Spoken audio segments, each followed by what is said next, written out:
बिस्मिल्लाहिर्रहमानिर्रहीम। अस्सलाम वालेकुम डियर स्टूडेंट्स। CS401 पूरी वीडियो सुनिएगा।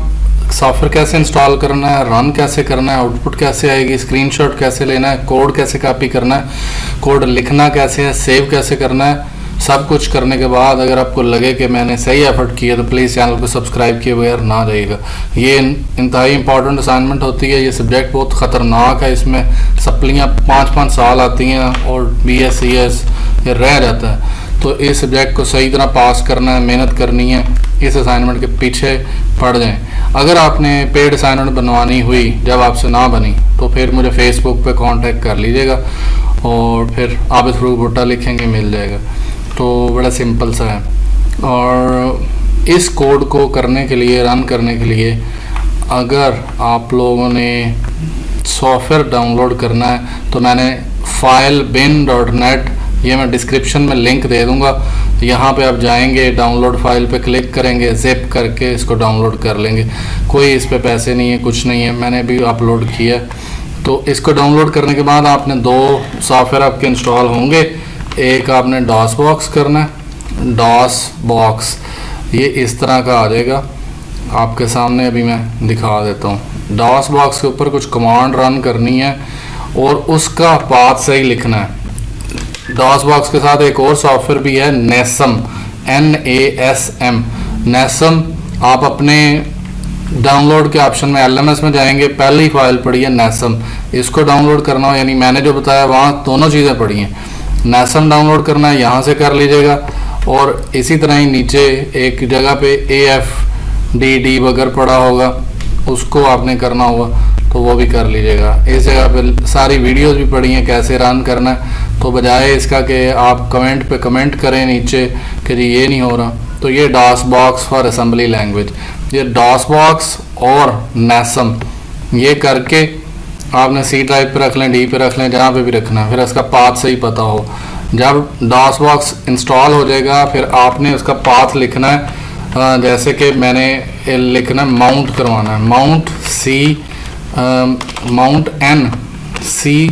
अब मेरा जो फोल्डर है असम्बलर यानी नेसम का, उसका नाम मैंने ASM रखा और वो C ड्राइव पे पड़ा हुआ है। तो मैं उसको ऐसे करूँगा तो ये माउंट हो जाएगा। अगर आपने यहाँ पे नाम के स्पेलिंग गलत लिखे, फोल्डर का पाथ सही ना लिखा, तो ये कोई नहीं चलना। फिर यहाँ एरर आता रहेगा और आप 4 दिन खपते रहिएगा और फिर बेहोश हो जाइएगा। सॉरी, लेकिन बस इधर लोग बहुत फंसते हैं। N लिखेंगे यानी जो इधर लेटर लिखा फिर वही उसको माउंट करवा लिया। अब यहाँ पे आपने नेसम लिखना है और फिर उस फाइल का, जो फाइल आपने बनानी है, कोड करनी है, उसका पाथ लिखना है। फॉर एग्जांपल ASPA.asm-o और ASPA.com इस तरह लिखेंगे। तो अगर तो कोई एरर ना हुआ तो नेक्स्ट लाइन इस तरह आ जाएगी, अदरवाइज एरर आने पे एरर ठीक करने पड़ेंगे। उसके बाद आपने वो जो AFD डीबगर इंस्टॉल किया है, AFD, और फिर आपने इसी फाइल का नाम लिखना है जो आपने बनाई हुई है, .com लिखेंगे तो ये इस तरह आ जाएगा। अब आपने शॉर्टकट की दबानी है, F1 F2 दोनों में से कोई एक, और फिर मैं और भी बताऊंगा। आपने जो भी जैसे उन्होंने कहा था कि 5 की पावर 6 लेनी है, तो 5 की पावर 6 लेने के लिए मैंने दोनों वैल्यूज़ B और C X में रख ली हैं। अब मैं आपको दिखा भी देता हूँ। M2DS और 103 लिखेंगे, वो भी मैं आपको बताऊंगा क्यों। यहाँ पे उसका रिजल्ट आएगा 3 और 4 के अंदर, आपका जो भी लास्ट ID होगी। तो मैं आपको दिखा देता हूँ। ये देखें, फर्स्ट टाइम पे 1 आ गया मल्टीप्लाई होने पे, next time 5 and then 3D09। तो ये जो है इसको लोड करवाना है 3D09। तो ये 09 इधर आया और 3D ये क्या है, ये हेक्साडेसिमल का कोड है। किस चीज़ का, 5 और 6 का। वो मैं आपको दिखा देता हूँ कि जी अगर हम 15,625 लिखें तो उसका आंसर क्या आता है, 3D09। तो यही मेरा आंसर आ रहा है 3D09 यहाँ पे AX में। तो ये कैलकुलेशन हो के आ गई है, बड़ी वैल्यू इसके अंदर स्टोर हो गई है। तो ये मैंने प्रोग्राम लिखा है, ये इसके रिजल्टेंट वैल्यू है जो आपने इस तरह शो करनी है। मैंने 103 क्यों लिखा, जो आपने लिखना है वो ये 0103, ये आपकी मर्जी होगी, यानी यहाँ पे जो आया होगा वो आपने लिखना है।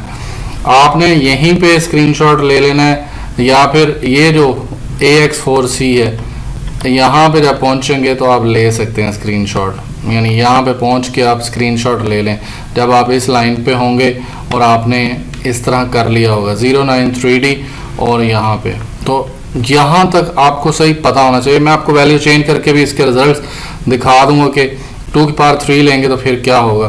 अब मैं वापस आपको फिर बजाय 900 लोगों ने व्यू कर लिया उसका, उस बीबी का जिसने सिर्फ ये बताया कि अच्छा कैलकुलेशन कैसे होती है, और किसी लोगों ने लाइक भी किया हुआ, शाबाश। तो 5/6। तो अब आपने इस कोड को करना कैसे है कि जी ये आप 15,625 आया, तो ये मैंने आपको दिखा दिया कि उसकी रिजल्टेंट वैल्यू कैसे आएगी। नेक्स्ट वन मैं आपको कोड पे ले चलता हूँ। आपने फर्स्ट लाइन पे ये लिखना है ORG 0x0100 जंप स्टार्ट, इसकी जगह पे स्टार्ट का जो वर्ड है इसकी जगह पे आप बिगिन लिख सकते हैं, शुरू लिख सकते हैं, कुछ भी ST भी लिख सकते हैं, कोई भी लेबल दे सकते हैं जितनी जगह पे।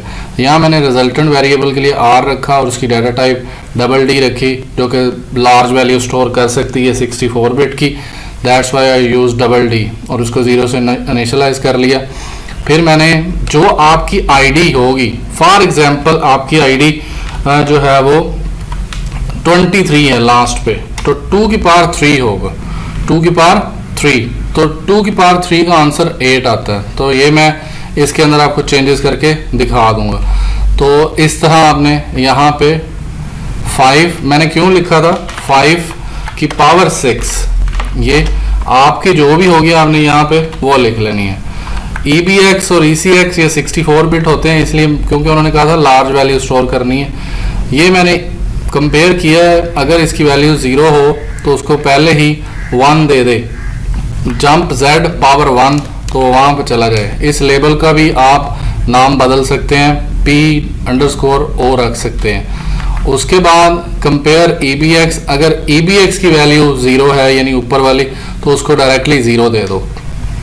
अगर तो ECX की वैल्यू 1 है यानी जो पावर है अगर 0 हो तो ऑटोमेटिकली 1 आ जाना है।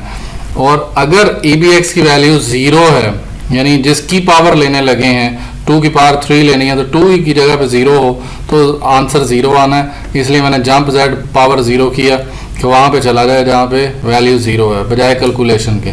तो अदरवाइज वो AX को इनिशियलाइज करवा ले 1 से और फिर उसकी वैल्यू शो करवाए। अब यहाँ पे वो पावर कैलकुलेट कर रहा है JCXZ पावर डन।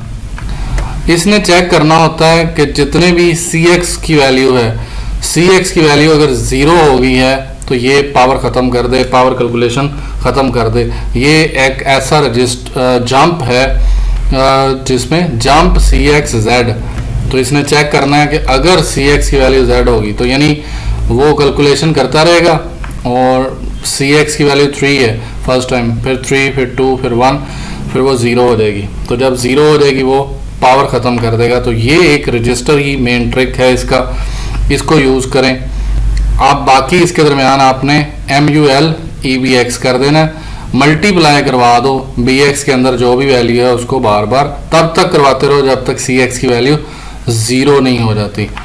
और देन लो पावर, यानी पहली दफ़ा उसने ज़रब दी, फिर ये वापस चला गया, उसने चेक किया CX की वैल्यू 0 हुई, उसने कहा नहीं, फिर उसने ज़रब की यानी मल्टीप्लाई किया EBX को EBX के साथ ही, और फिर लूप पावर, फिर वापस।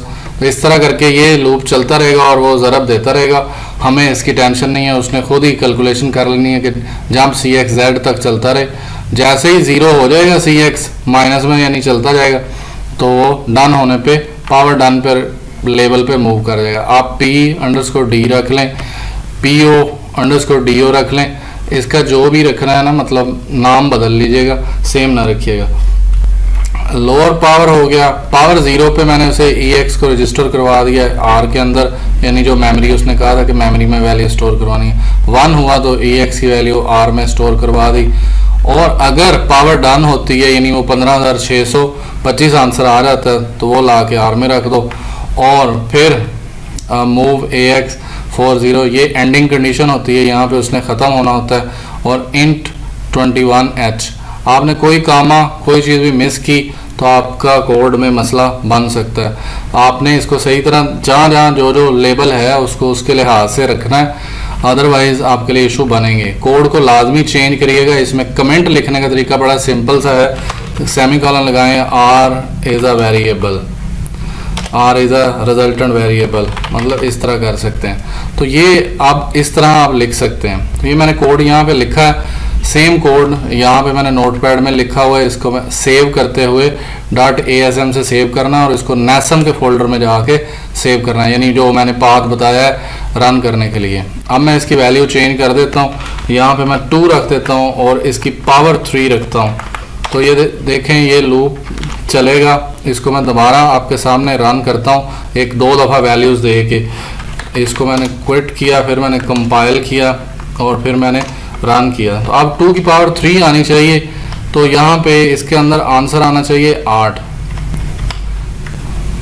ये उस टाइम तक दबाते रहना जब तक CX की वैल्यू 0 ना हो जाए और यहाँ पे आपका रिजल्टेंट वैल्यू ना आ जाए। और उसके बाद आपने लिखना है M2DS और 103। मैंने 103 क्यों लिखा, क्योंकि ये लिखा हुआ, आपका जो यहाँ पे होगा आपने वो लिखना है। तो आप यहाँ पे आप देख सकते हैं कि मैं इसको थोड़ा रन करता हूँ तो ये आ गया।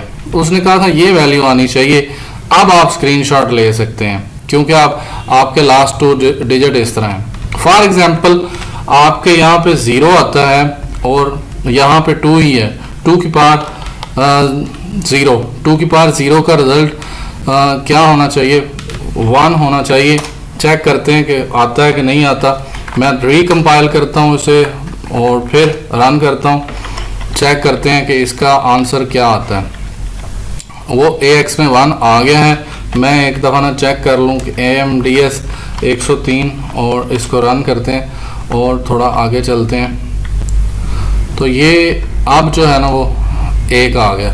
2 की पावर 0 मैंने किया और यानी वैल्यू रखी।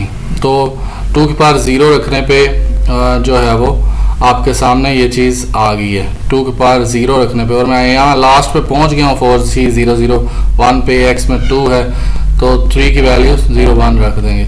इसी तरह ही थोड़ा सा और अगर इसको मैं आपको चेंज करके दिखाऊं कि यानी 2 इधर होता और इधर 0 होता, यानी 0 की पावर हम 2 लेते तो 0 की पावर 2, तो इसका आंसर 0 आना चाहिए। तो हम देख लेते हैं यहीं पे पहुंच के, यानी AX4C0 पे यहाँ पे स्क्रीनशॉट लेना है आपने और फिर कोड भी कॉपी करना है। तो मैं इसको क्विट कर रहा हूँ और फिर मैं रन कर रहा हूँ आपके सामने और फिर मैं इसको चेक करता हूँ। इसको मैं वही लिख लूँ पहले M2DS और अपना जो मेरा मेमोरी सेल है मैं उसको चेक कर लूँ यहाँ पे क्या वैल्यू आती है। तो यहाँ 0 ही रहनी चाहिए क्योंकि 2 की पावर आपको पता ही है कि क्या होती है। वो AX में आया है लेकिन फिर वो ज़रब जब हुई तो उसने उसका रिज़ल्ट 0 कर दिया और हमारे लिए अब उसने ये X में स्टोर करवा दिया। और हम यहाँ पहुँच गए एंडिंग कंडीशन पे और आप देख सकते हैं कि 3 में 0 पड़ा और यहाँ पे प्रोग्राम टर्मिनेट होने से पहले यानी 4C00 पे जब से पहले आपने इसको देख लेना कि ये जब इस कंडीशन इस लाइन पे आ गया हमने स्क्रीनशॉट ले लेना या 3 और उसको मैंने पहले ही बता दिया कि आपने कैसे करना है। अदरवाइज आप कोई बड़ी वैल्यू रख के कुछ करना चाह रहे हैं जैसे 8 की पावर 3 की पावर 8 या 9 कर लेते हैं तो इसका रिज़ल्ट क्या आता है फिर वो भी देख लेते हैं। और मैं रिकम्पाइल करता हूँ आपके सामने और ये मैंने रिकम्पाइल किया और रन किया। तो यहाँ पे तो मैं फिर जल्दी से यानी F2 को मैं प्रेस करता जा रहा हूँ और हम लोग यहाँ पहुँच गए हैं। ये देखें लास्ट ये आ गया और ये 4CE3। अब मुझे नहीं पता कि ये 4CE3 क्या है तो मैं पहले तो वो देख लेता हूँ ना। 3 की पावर 9 लेनी है तो कैलकुलेटर पे जाके हम 3 की पावर 9 ले लेते हैं। 3 की पावर साइंटिफिक 3 की पावर 9 और ये आ गया 19,683। अब इसको हम लोगों ने 19,683 जो आता है मैं इसको एज अ प्रोग्रामर जाके डेसिमल में लिख लेता हूँ 19,683, तो ये बनता है 4CE3। तो यही हमारा आंसर आ रहा है। तो काफ़ी सारी मैंने कैलकुलेशन चेक करने के बाद ये इस नतीजे पर पहुँचा हूँ कि ये कोड तकरीबन ठीक है, आपके नंबर ला सकता है। कोई गलती हुई तो उसके लिए माफ़ी, बस इतनी एफर्ट ही कर सकता था कि आपको सारा कुछ बता सकूं कैलकुलेशन कैसे हो रही है। आई होप सो आपको वीडियो लाइक लगी है और आपको पसंद आया होगा मेरी एफर्ट और कैलकुलेशंस और कोड, सारा कुछ सही समझ आया तो प्लीज़ चैनल को सब्सक्राइब करें और वीडियो को लाइक किए बगैर ना जाइएगा। Thank you, thanks for watching.